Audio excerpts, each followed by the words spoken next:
안녕하세요. 세상에는 우리가 상상할 수 없는 일들이 벌어지곤 합니다. 여러분들이 들으시면 혀를 끌끌 차면서 저를 욕할지도 모르겠으나 욕먹을 각오를 하고 정신 차리고자 이렇게 사연을 보내게 되었습니다. 저는 결혼을 2번 했습니다. 첫 번째 결혼, 이혼, 그리고 남편과의 관계와 복수에 대하여 사연을 들려드리도록 하겠습니다. 저는 올해 43살 간호사이고 자녀는 전 남편에게 낳은 고3 딸이 1명 있어요. 전 남편은 회사를 다니는 평범한 사람이었습니다. 내성적인 성격이지만 자상한 면이 있고 이쁘장하게 생겨서 여자들이 많이 따라다니긴 했었어요. 친구의 소개로 만나 2년 연애를 했고 남편의 적극적인 프로포즈로 인해 결혼에 꼴이 나였습니다. 결혼 후 6개월 정도는 대부분의 신혼부부들처럼 행복한 결혼 생활을 하였고 그 이후에는 남편의 충격적인 모습이 드러나기 시작했습니다. 남편에게는 남편을 잘 따르는 명숙이라는 사촌 여동생이 있었습니다.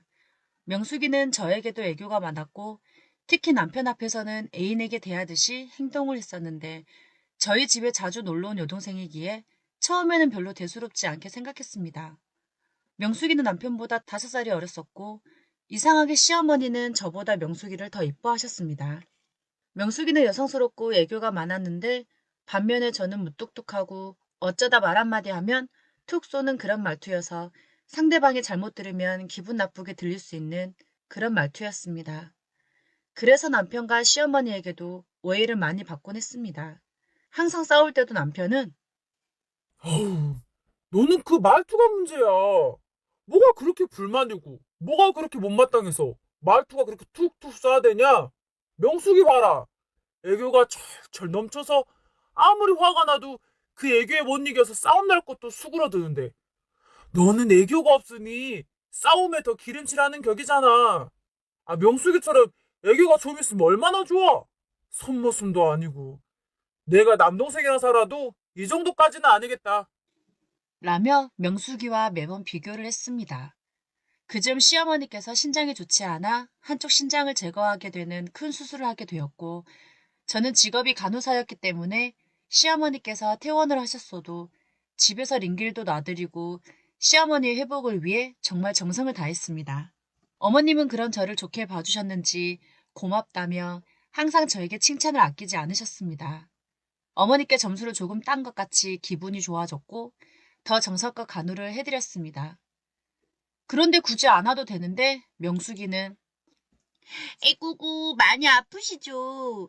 제가 집에서 죽을 좀 만들어 왔는데 입맛에 맞으실지 모르겠어요. 일부러 소금 간 안 하고 만들어 오긴 했는데 맛 없더라도 건강을 생각해서라도 드셔주세요. 빨리 나오셔서 저랑 만난 곳도 먹으러 다니면서 손 꼭 잡고 여행 다니게요.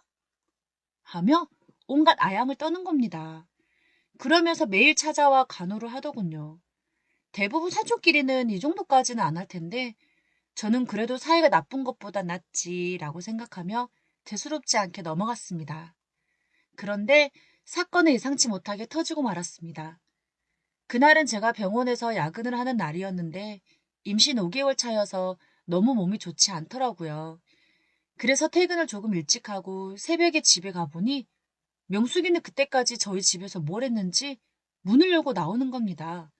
저는 깜짝 놀라며 어? 명수가 너 아직도 집에 안 가고 우리 집에 있었던 거야? 깜짝이야. 언니. 이러고 빨리 오셨네요. 그게 오빠가 혼자 병간호하기 힘들다고 그러니까 피곤하니까 자고 싶은데 어떻게 해야 할지 모른다기에 와서 제가 좀 병간호 해드리다가 오빠가 방금 깼길래 저는 오빠 깨는 거 보고 교대하고 이제 집에 가는 거예요. 곧 투차올 시간인데 빨리 가야겠다. 자, 가볼게요. 안녕히 계세요. 하며 뛰어가는 거예요. 도대체 왜 명숙이는 저렇게 말을 더듬는 거지? 설마 남편이랑 밤새 같이 있었나? 라고 생각했습니다. 그 순간 여자의 촉이라는 건 정말 무섭더군요. 평소에는 이런 생각 하지도 않았는데 느낌이 쎄해서 바로 문을 열고 방으로 들어갔습니다. 방에는 아무리 자기들이 치웠다 하더라도 남녀가 놀아난 흔적들이 남아있었고 방구석에 널려있는 수십 장의 화장지, 그리고 침대 위에 헝클어진 이불들, 너무나도 이상했습니다. 화장실에서 나온 남편은 저를 보더니 흠칫 놀랬지만 아무렇지 않은 척 어? 뭐야? 저기 빨리 왔네? 하더군요. 아무리 봐도 그렇게 물어볼 사람이 아닌데 이상해서 물어보았습니다. 명숙이가 왜 이 시간까지 있었던 거야? 내가 있을 땐 길어봤자 한두 시간만 있다가 집에 가던 애인데 왜 어제 내가 출근했을 때 있었던 애가 지금까지 있다 간 거야? 도대체 명숙이랑 무슨 일이 있었던 거야? 왜 저렇게 당황하면서 나가는 거지? 라며 따지듯이 물었습니다. 남편은 펄쩍 뛰면서 명숙이는 그냥 사촌 여동생인데 왜 이상한 오해를 하는 거냐? 왜 날 이상한 사람으로 몰아가느냐며 화를 냈습니다. 저는 심증은 있는데 물증이 없어서 별다른 말은 안 하고 넘어갔습니다. 명숙이는 그날 저녁에도 집에 또 오더군요. 아무리 친한 사촌 여동생이어도 한참 신혼부부인 집인데 온다는 게 너무나도 이상했습니다. 두 사람에게 미친 듯이 화를 내며 추궁을 하니 그제서야 남편은 입을 떼기 시작했습니다.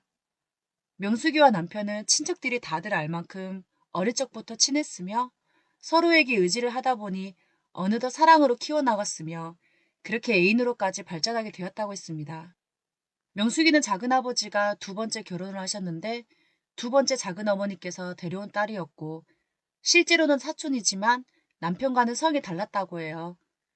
남편과 명숙이는 금지된 사랑을 하였고 시어머니나 시누들까지도 둘 사이가 깊은 관계라는 것을 다 알고 있었습니다. 저만 몰랐던 거지요. 정말 어이가 없었습니다.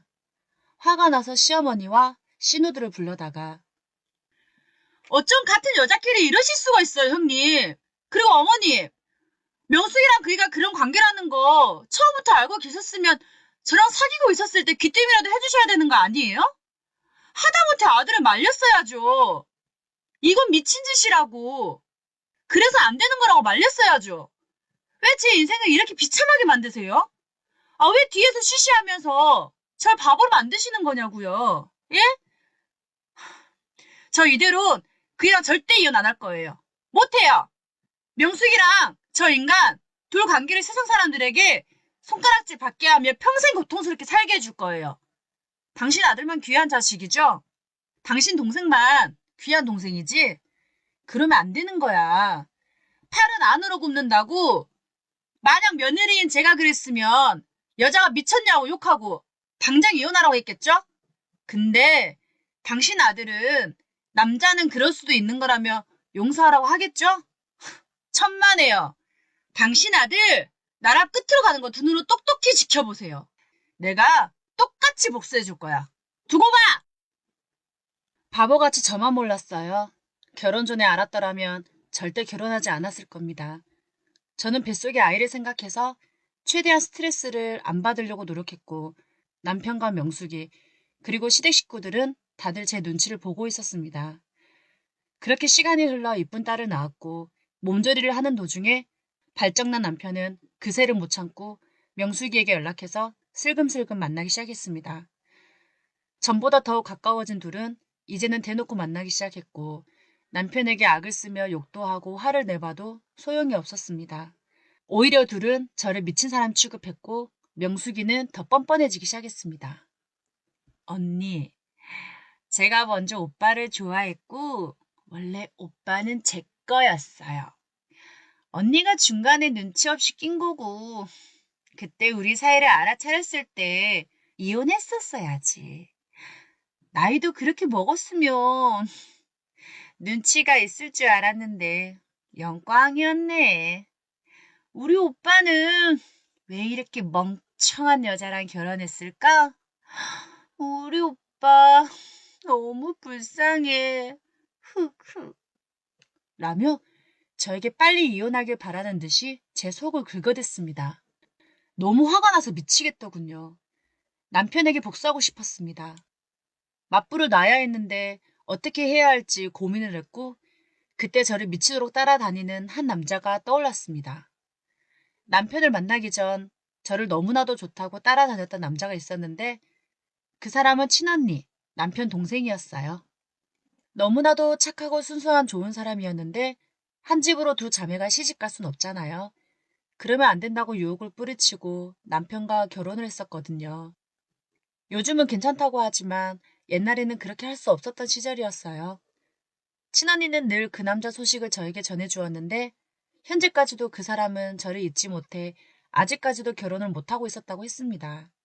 언니에게 지금 남편과 사촌 여동생과의 관계를 말하니 언니는 지 사촌 여동생하고 바람난 놈이 세상 천지 어디 있대? 미친 거 아니야? 아, 또라이구만. 그냥 너도 너 그때 좋다고 했던 사람 기억나? 우리 도련님.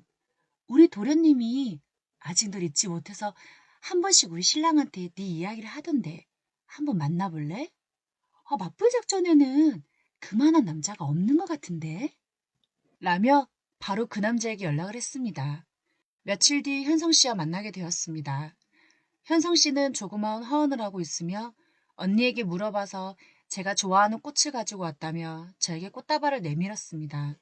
현성 씨는 언니에게 제 이야기를 들었고 마음 고생이 심했겠다며 앞으로 쭉 꽃으로 절 위로해 줄 거라면서 제 손을 잡고 안아주었습니다. 현성 씨의 품에 안기니 그간의 서러움이 한순간 밀려왔고 저는 현성 씨 품에서 한참을 서럽게 울었습니다. 그렇게 울고 나니 술이 마시고 싶어졌고 현성 씨와 저는 코가 삐뚤어지도록 실컷 마셔보자고 했습니다. 그날은 술이 너무나도 달아서 쭉쭉 마셨는데 현성 씨도 저와 마시는 술이 맛있다며 그동안 저에게 하지 못했던 이야기를 꺼냈습니다. 현성 씨는 제가 결혼하는 날 구석에서 저를 지켜봤는데 웨딩드레스 입은 모습이 너무나도 아름답고 가슴 아파서 한없이 울었다고 했습니다. 그런 이야기를 하는데 너무나도 애틋하고 사랑스럽고 안쓰러워서 현성 씨를 안아주었습니다. 그 뒤론 정신을 잃었고 깨어나 보니 새벽 2시 정도 되어 있었습니다. 옆에는 현성 씨가 누워 있었는데 옷이 여기저기 흩어져 있는 걸 보니 아마도 잠자리를 가진 것 같았어요. 머리가 깨질 것 같았지만 현성 씨에게 제 연락처가 남긴 쪽지를 남겨두고 집으로 갔습니다. 집에 가니 남편은 소파에 앉아 있었고 도대체 너네 일을 놔두고 어딜 나갔다 이제 오는 거야? 제정신이야? 미쳤어? 지금 시간이 몇 시야? 어디서 어떤 놈이랑 자빠져 자고 왔길래 머리는 그렇게 헝클어져가지고 왔대? 하는 겁니다. 어이가 없었습니다. 뭐 묻은 개가 뭐 묻은 개한테 성질낸다고? 야, 너는 사촌 여동생하고 수십 년을 그 짓거리 해놓고서 그게 나한테 할 소리냐? 왜? 내가 다른 놈이랑 자고 왔으면 뭐 어때서? 너도 그렇게 억울하면 그 사촌 동생분이랑 자빠져 자고 오시지 그래. 라고 해줬습니다. 그 이후로 현성 씨와는 계속 만나 데이트와 잠자리를 가졌고 남편하고는 잠자리를 절대 하지 않았습니다. 남편과의 그런 관계는 1년간 지속되었고 남편과 명숙이는 피임을 제대로 하지 않아 임신을 하게 되었고 임신 7주가 되었다고 했습니다. 집안은 발칵 뒤집혔습니다. 저는 더 이상 제 딸이 힘든 모습을 보고 싶지 않았고 난리난 집안에서 함께 생활하고 싶지 않았기 때문에 어쩔 수 없이 이혼하자고 했습니다. 남편은 명숙이 때문에 정신없어서인지 별말 없이 이혼해주겠다고 하였고 딸은 제가 키우게 되었습니다.